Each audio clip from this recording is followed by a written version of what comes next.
So, I went to Autobahn. Yes, that's right, Autobahn, not anywhere else, Autobahn.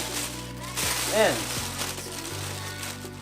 I went a little bit of impulse shopping, I'd say. Yeah, definitely impulse shopping. I went and bought an air saw. I don't have a use for an air saw. I just bought an air saw because I've seen people use them and they look sick, and I'll probably need it if I'm gonna fabricate something at one point in time, and I'll go, oh, I don't have an air saw and I need an air saw and I don't have an air saw. So now I've got an air saw and I won't need to buy an air saw. The other thing that I got, window scraper. Again, impulse shopping. Don't take me to a auto parts shop. I will buy random stuff. Next in line, we have magnet, extendable, with a light. Woohoo! That is going to come in handy. Next, we have a fuel pressure gauge and a fuel pressure regulator. So the fuel pressure gauge, long story short, is going to screw into the fuel pressure regulator, and I'll explain why now. Props to me for having the world's best bonnet latch. Woo! There we go. Woo! Oh, hello. So I've got this habit of every time I open my bonnet, I seem to put it on the bonnet stick, and I don't need to because I've already bent my latches and I can go all the way like vertical. By the way, if none of you know how to do that, tell me and I'll make a video of that. Anyway, yes. So I'm going to put my vertical bonnet. Vertical. Now, mistake everyone makes when putting bonnet up. Make sure you get said rag and put said rag in said place, which I'm going to do now.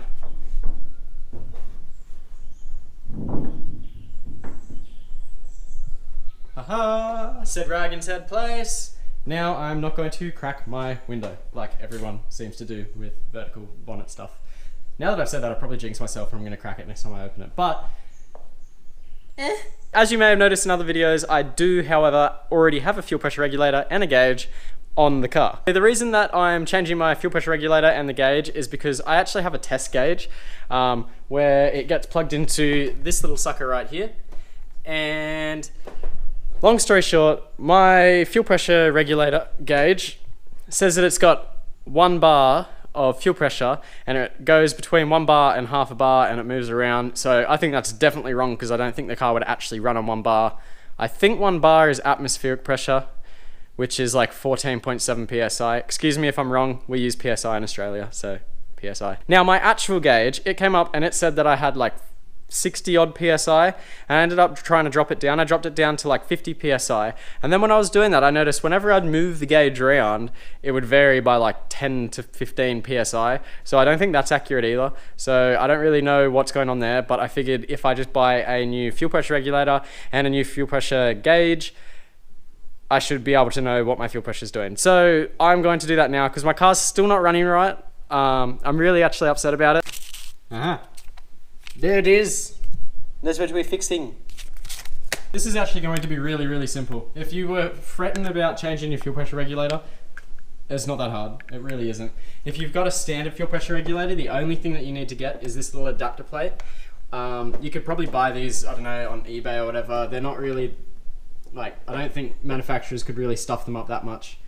Because, yeah, basically it's got like a little O-ring, a little tube that comes out, and all you're going to do is put a hose onto there, which you could use your existing hose and cut it further up, or just buy a new fuel line. So that one's up to you. And you will also need to reroute your vacuum line, which is, this one's mine here, but your vacuum line, if you've got a standard one, will be going to here, and you need to get it over to here, or wherever you decide to mount your fuel pressure regulator. But I'm just going to mount mine in the same spot as my standard one, because, well, not my standard one, my old one, because, I don't know, it's in a good spot.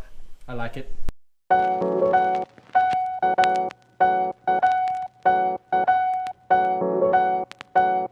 So I think to install this, what I'm going to do is use my little GoPro head mounty Duvalaki.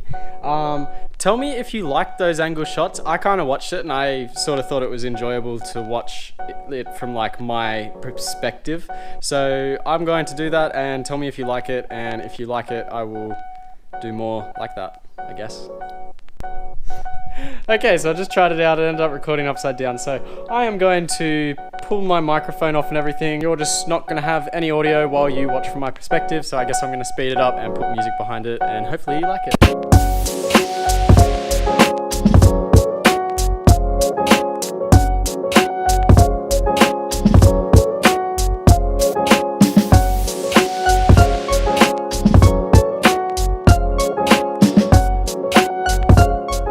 Here are my two fuel pressure regulators. This is the old one, this one has got the bar system on it. This is my new one, this one's got the PSI system on it. It's pretty much literally just a direct replacement for me. Well, it is a direct replacement for me. I don't need to do anything else to it. Ha, suckers!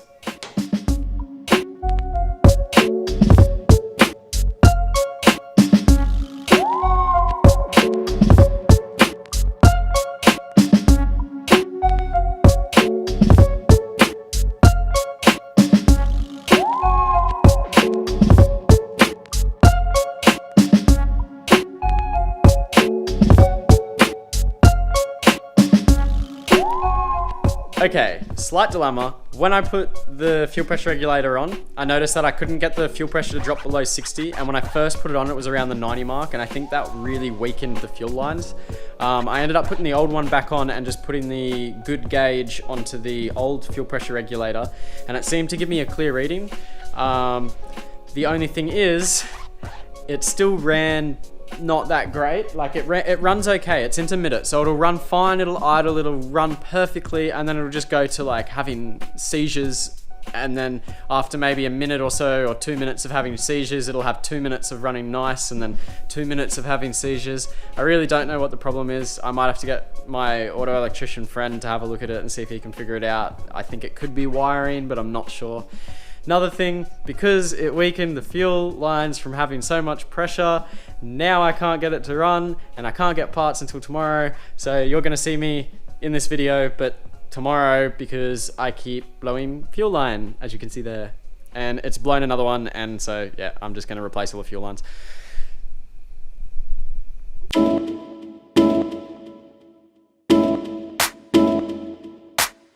Okay, so it's the next morning. I'm gonna go into Repco, see if I can get some fuel line.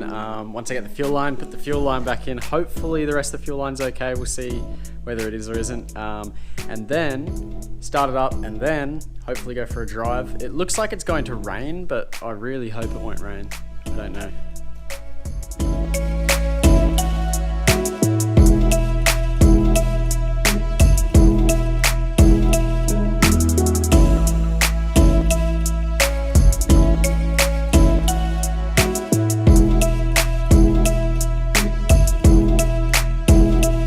I'm back from my journey, got my pipe, and now I just need to put it in the car. And then, fingers crossed, I don't blow any more lines, because that would be really, really, really, really annoying.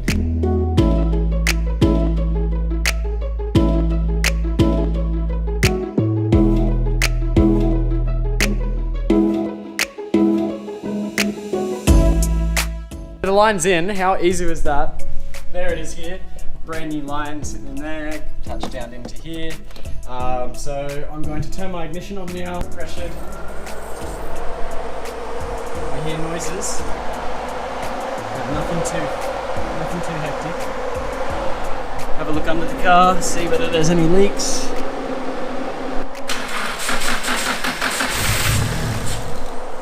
It won't run because, you know, SR life.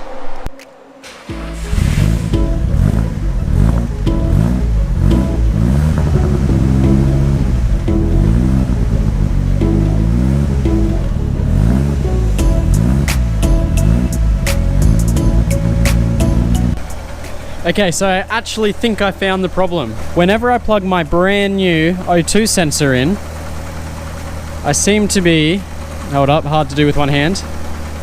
It'll take a few seconds and now it'll start running really bad.